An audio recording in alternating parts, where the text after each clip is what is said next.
Good morning. How's it going, everybody? John English here, John English Technical Services. And it's been a while. I haven't made a video in a while. I think Mr. Mining King would be disappointed in me, but that's okay. I'm sure you guys, as you know, everybody's been busy these days. We've got a lot of prep. Summer's here. We are now officially in summer as of a couple days now. June 21st is the start of summer, technically. And the days are long and hot, but they're gonna get shorter because that's what happens. We go into summer and the days extend to their longest period, the sun's out, but they gradually start to get shorter as we progress through summer and back into fall. So what does that mean? That means that it's warm outside. It's 100 degrees here. It's going to be into that 90 plus to 100 plus range for the next month, or I don't know, probably till about September. So that's when things will start to cool off. We'll get some rain again. But for now, we have to worry about, or not even worry about, we have to take into consideration the heat. And a lot of you guys are having your farms shutting down, or you have to turn off rigs, or you don't have adequate airflow, or your hot and cold aisles are just absolutely a design disaster.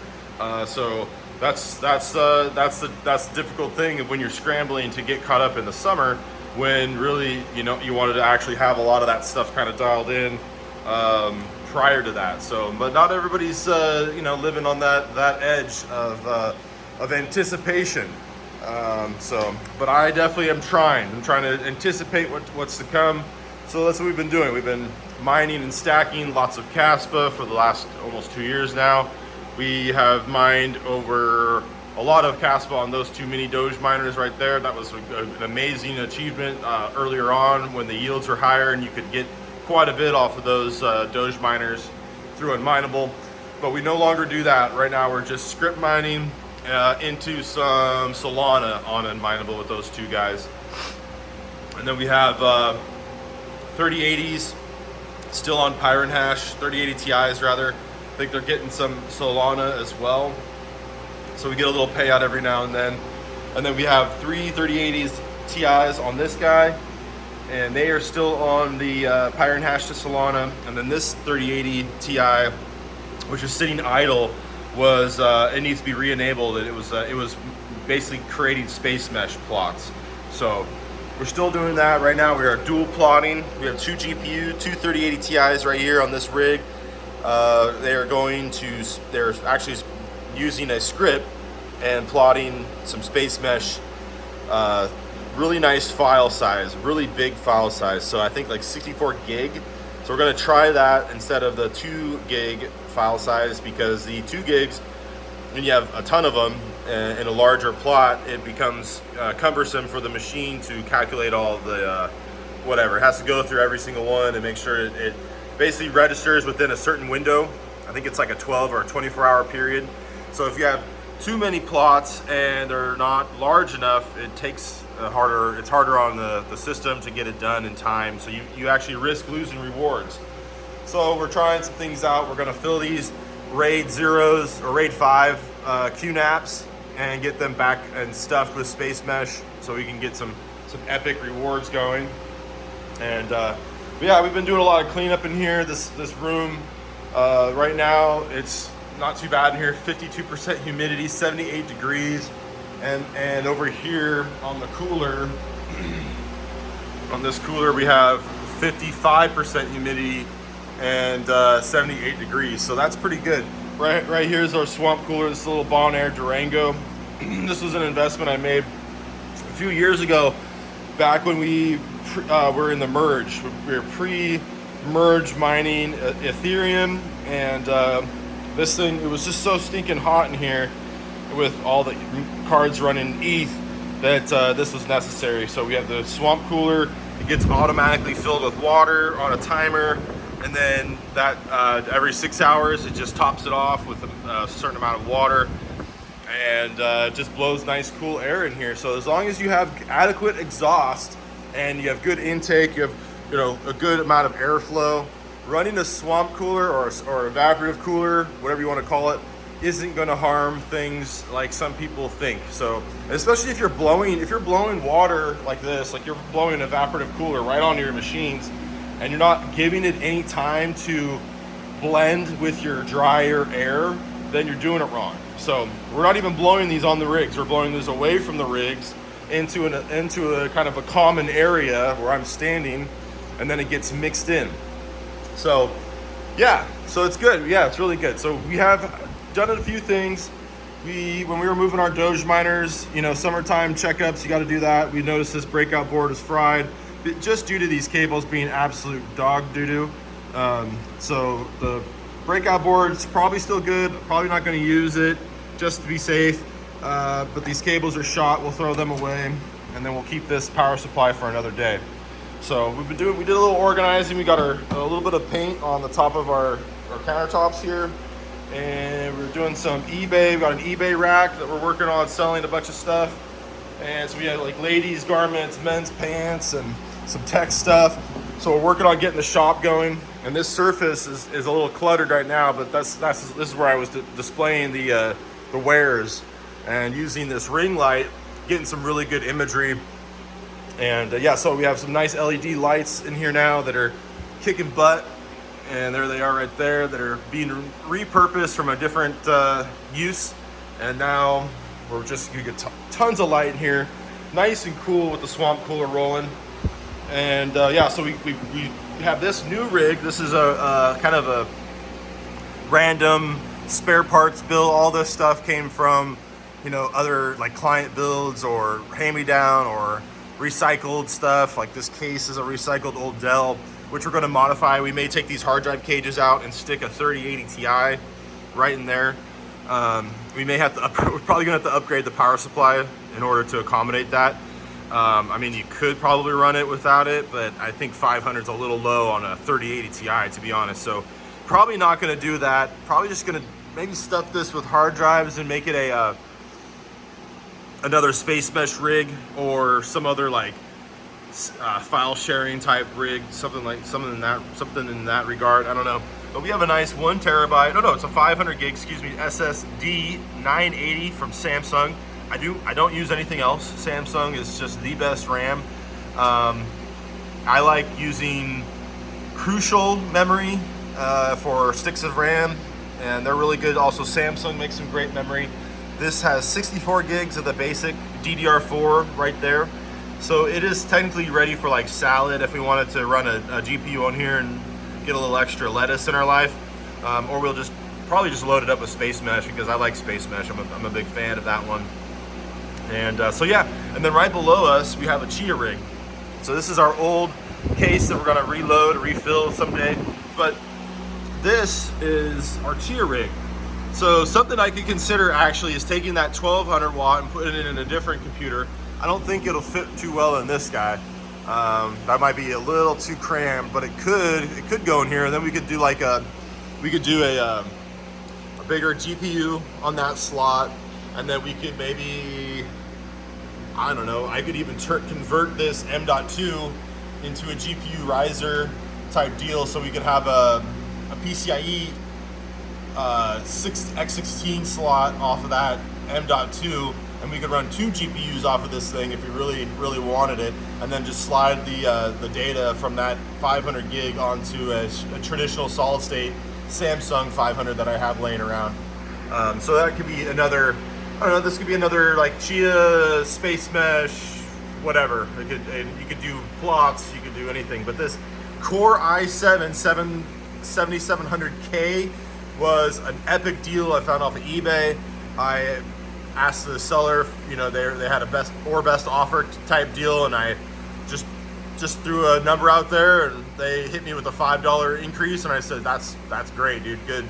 And the seller, oh man, what a good guy. Whoever, or gal, could have been a lady or whatever, a dog, I don't know. But they sent this CPU in the most epic packaging. It came in a huge box with just a tiny little processor in the middle and an AMD CPU box, and I was just so pleased because the prior i7 that I was trying to get was bent, and I mean it might have worked okay, but it was not as described. The seller sent me some junk with thermal paste all over it on both sides, on the pin side and on the top, and it was bent in one corner, like it had been smashed or dropped or something, or used to like pry something. It's really strange. It was really strange that someone would try to sell that the way it was, and not just like take your L and just, you know, get rid of it for nothing, or just e-waste it, or use it for yourself. Like, do something with it instead of trying to sell it to me. You know, I'm John English Tech. Like, you're gonna sell me trash, I'm gonna know. So anyway, that one, I think that's gonna go pretty well as far as the getting our money back and stuff like that. It's a little bit of a learning experience, but we're gonna get more into eBay. So yeah, back to the Chia rig. We have this stack of hard drives right here. I can't see it too well with this box in the middle. Let me just move this out of the way. But yeah, there you go. So this is mainly, I think it's a composition of 14 minimum, 16, 18, and 20 terabytes with like 4 gig in there. So I think the majority of these are 20s and 18s, but I could be wrong. I try to get as much bang for the buck. And of course, we're using compressed plots on Chia, and then we have a couple externals, just getting a little extra here. So yeah, we'd like to maximize this rig, get a little bit more attention to it, but it's been so easy. It just runs, you keep it up to date, and it just keeps getting your Chia.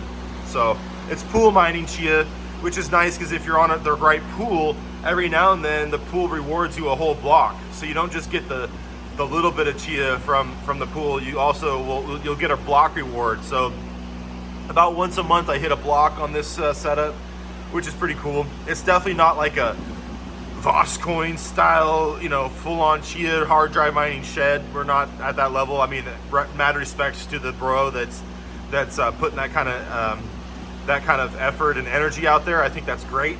I wish I could join that kind of effort, but I'm very diverse in what I'm doing. So Chia's cool, but it's not the end-all be-all.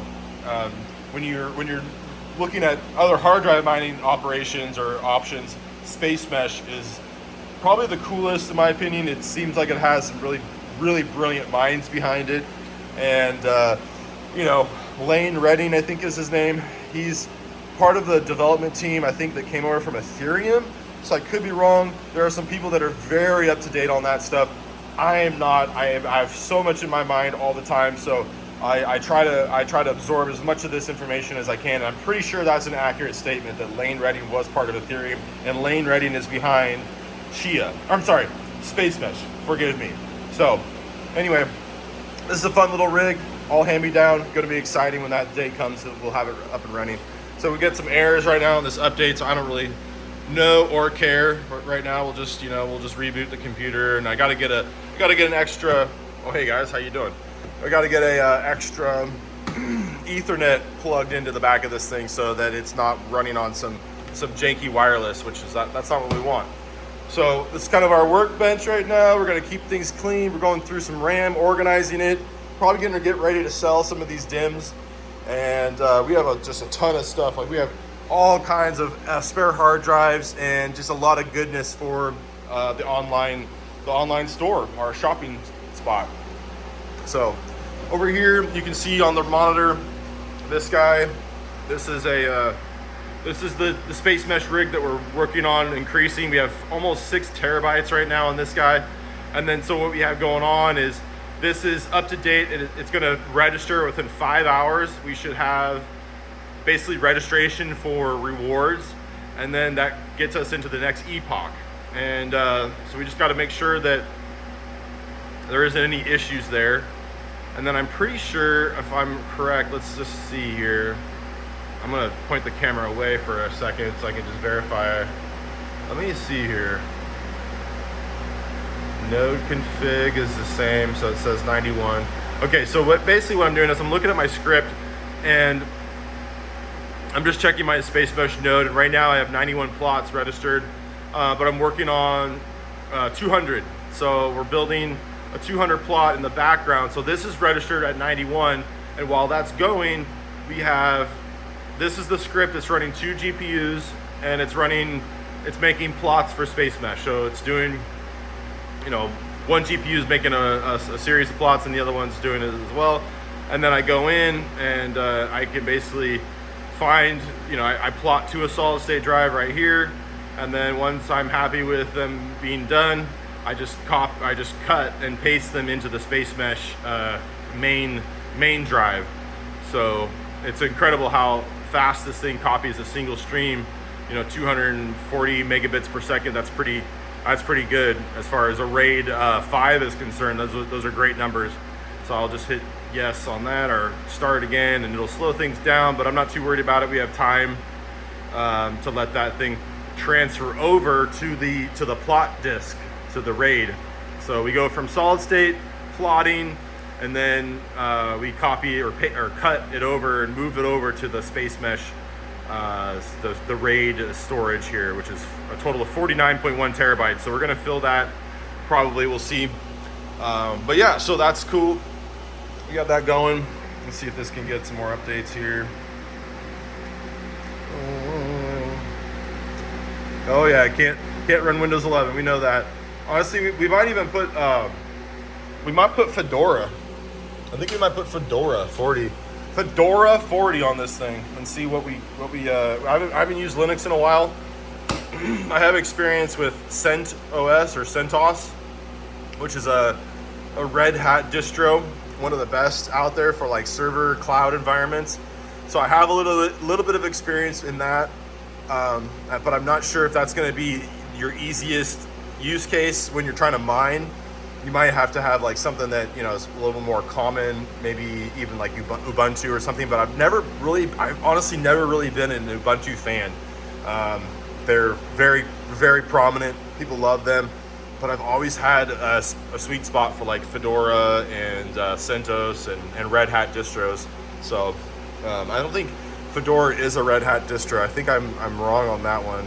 Either way, I need to get back into Linux and refresh my memory and get the command lines going and just sink my teeth into it a little bit more, so you get that experience. And yeah, that's right. I'm on Windows. I don't have any Hive OS running. People are like, oh, you should be on Hive OS. You get 2 free rigs or whatever. I don't care. I'm glad that people have good experiences with Hive, but when I got to looking into it before the merge happened, I didn't like the idea that I had to pay them per rig or any amount coming out of the farm when I'm already in a terrible spot power wise. Any extras that I'm paying to a service, which I essentially should be able to manage myself with similar software. I don't know. I'm just Windows, man. I'm happy with it. I have a ton of licenses that I could use at my dispense, so I'm not too worried about that. And then if you need to get a Windows license, they're like $10 on some sites.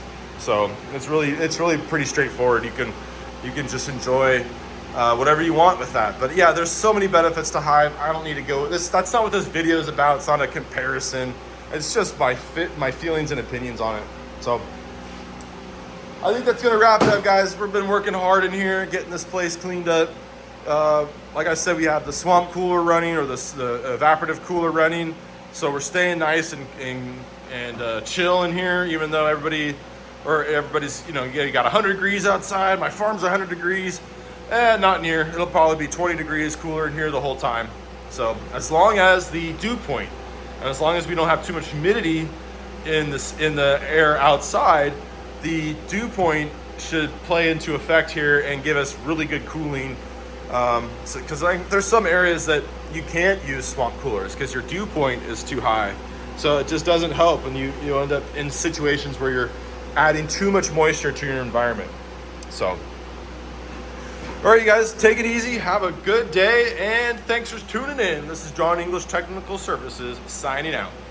Have a great one.